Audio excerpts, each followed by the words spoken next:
الآخرة هم غافلون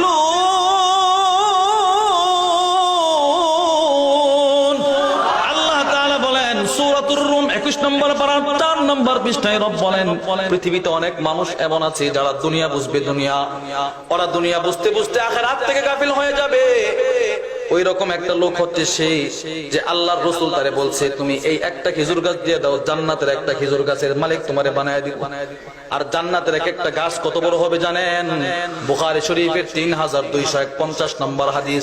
হাদিসের বর্ণনাকারী হযরত আনাস বলেন ইন্না ফিল জান্নাতি লাশাজারাতান, জান্নাতের এক একটা গাছ কত বড় হবে ওয়াসিরুর রাকিবু ফি জিল্লিহা মিয়াত আম লা ইয়াকতাউহা।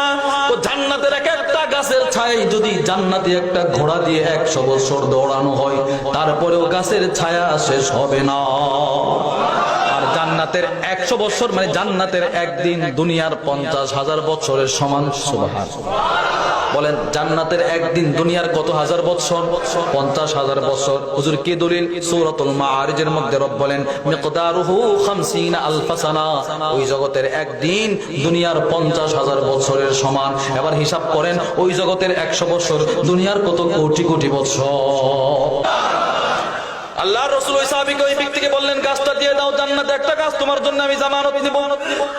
ও দেয় নাই, সে চলে গেছে। কিন্তু রাসূল যে বললেন একটা গাছ দিয়ে দিলে জান্নাতের একটা গাছের জিম্মাদারি নেবেন, এই ঘটনাটা পুরোটা চিত্র নবীর একজন সাহাবী, নাম হচ্ছে হযরত আবু দাহদা, আবু দারদা না, একজনের নাম আবু দারদা আর ওনার নাম হচ্ছে আবু দাহদা, যার মূল নাম হচ্ছে সাবিত ইবনে দাহদা। উনি পুরোটা ঘটনা দেখছেন।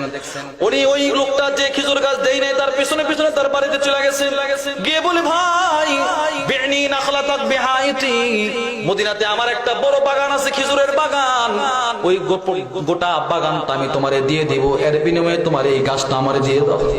লোকটা বলে মস্কারা করেন, রসিকতা করেন নাকি? শুনতে তো রসিকতাই বোঝা যায়। বলে না না না, এই মুহাদ্দিসিনরা বলেন ওই লোকের যে খেজুর বাগানটা ছিল সাহাবী আবু দাদার খেজুর গাছের সংখ্যা ছিল 600। কয়শো? বলেন কয়শো? 600। বলে আমার পুরো বাগান তোমারে দিয়ে দিলাম, তুমি একটা গাছ আমারে দিয়ে দাও। হযরত আবু দাদার কথা শুনে লোকটা পাগল হয়ে যায়। লোকটার সাথে সাথে বেচা কিনা করে একটা খেজুর গাছ দিয়ে তার গোটা বাগান সে নিয়ে গেল।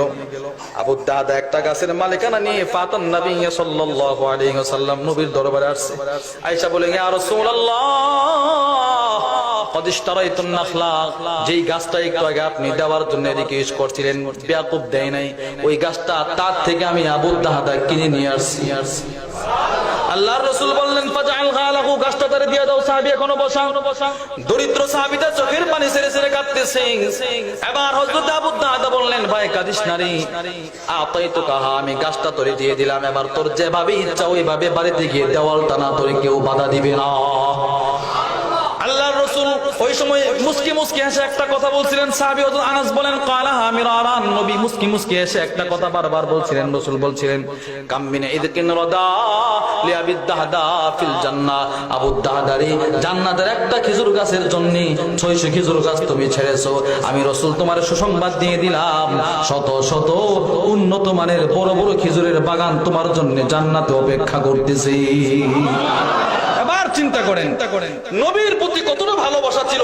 এক কথার উপর ভালোবেসে তার কোটি কোটি টাকার খেজুরের বাগান মুহূর্তের ভিতরে দান করে দিচ্ছে। এই যে ঘটনা ঘটছে, ওনার বিবি কিন্তু এখনো জানে নাই। বলে কি বলে জানে নাই। বিবি তো এখনো বাগানের ভিতরে আছে। উনি দৌড়ায় গেছে। আনাস বলেন ফাতা মুরাতাহু, নিজের বিবির কাছে গেছে, গিয়ে বলে বিবি কি উখরুজি মিনাল হাই, তুমি বাগান থেকে বের হও। বিবি বলে আপনি ভিতরে এসে কথা বলেন। বলে না। বলে কেন? কই বাগান তো আমার না। বলে কার? কই বাগানটা আমি নবীর দরবারে জান্নাতের একটা খেজুর গাছের বিনিময়ে পুরো বাগান বিক্রি করে দিয়ে আসছে। দেখেন বিবি কেমন। বিবি আইসা বলে ফাকালাত সারাবিহাল বাই, বিবি বলে স্বামী যেই ব্যবসাটা করে আসছেন না বড় লাভজনক ব্যবসা। দেখেন